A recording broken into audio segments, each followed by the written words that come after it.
Now I know you might be thinking, wait, Stu Bagfull already did this. And to that I say, yeah, you're right.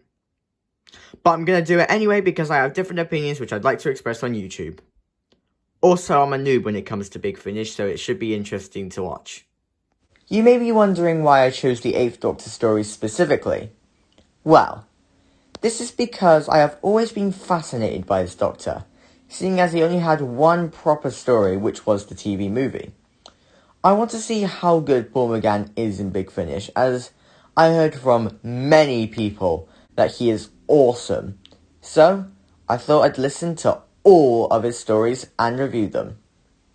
This video is being made to go through some of the rules for which stories I'll actually listen to, and which ones I won't bother with.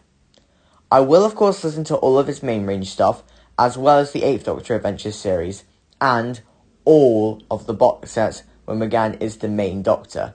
This includes the further adventures of Lucy Miller as well. I will also include some other random stories like Solitaire just for fun. However, I won't include the 2 million short trips, as there's so many and there honestly isn't much to say about them. I may do a separate video for them, but I don't know. I also won't include any stories which feature the 8th Doctor, but he isn't the main character, like Rulers of the Universe, as that is River's story primarily.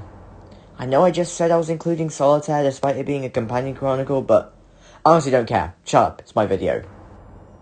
Now, I feel like it is only fitting that in this opening episode, I talk about the only TV episode from Paul McGann.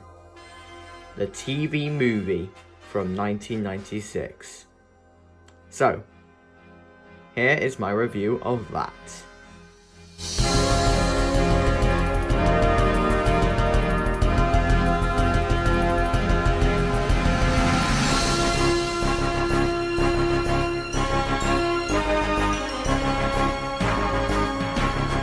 The TV movie is a very interesting piece of Doctor Who media, as it was Fox's attempt to bring back the show after it was cancelled in 1989.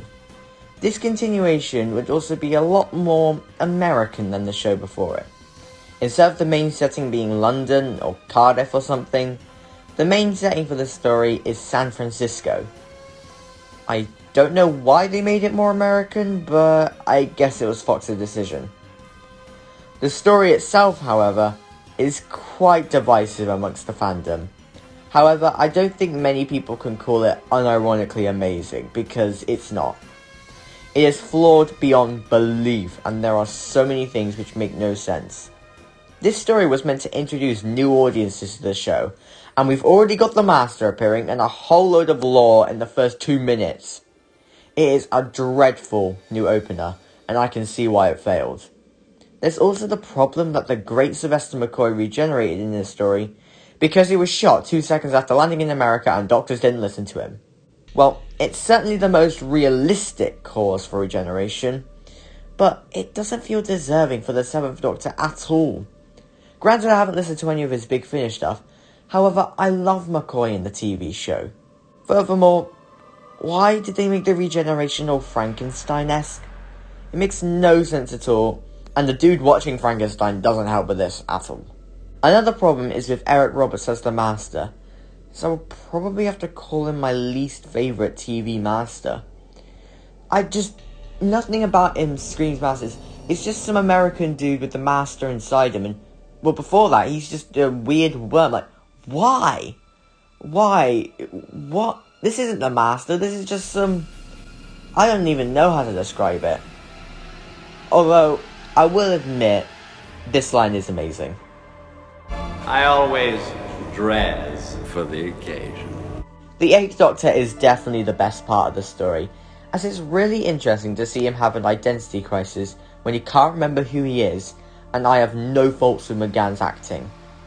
I also really like his relation with Grace, who definitely works as a temporary companion. Their scenes throughout the middle are definitely the best parts. Also, the TARDIS interior is amazing.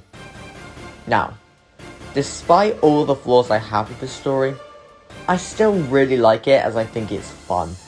The story is wacky and bonkers, but kind of fun, and it's funny to see what the writers tried and failed to do. A lot of my enjoyment is probably ironic, but I can't help it as I just really like this story. The story is never boring, and being boring is definitely the worst crime a story can commit. So that is another reason why I like it. Because of the story being fun to watch and sometimes to laugh at, I have to give it an 8.